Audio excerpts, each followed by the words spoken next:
পবিত্র কোরআনে কতজন ফেরেশতার নাম উল্লেখ করা হয়েছে?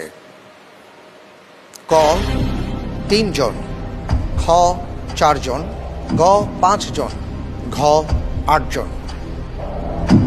আলহামদুলিল্লাহ, এই প্রশ্নের উত্তর হিসেবে আমি বেছে নিচ্ছি খ 4 জন।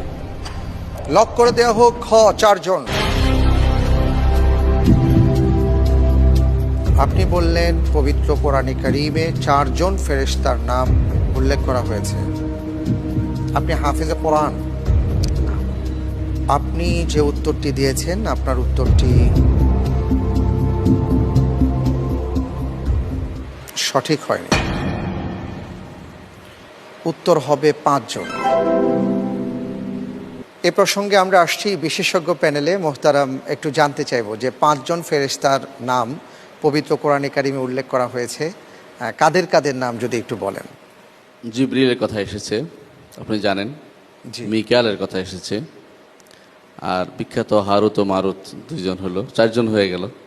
আরেকজনের কথায় এটাই হচ্ছে পরীক্ষার জিনিস, সেটা হচ্ছে অনেকে ভুলে যায়। মালিক, ওয়াকালু ইয়া মালিকু লিয়াকদি আলাইনা রাব্বুক ক্বালা ইন্নাকুম মাকিথুন। খাজানুন নার, তাকে অনেকে ভুলে যায়, এটা ভুলে যাওয়া যাবে না। ওনাকে সহ মোট 5 জন হয় আমাদের। অনেক ধন্যবাদ।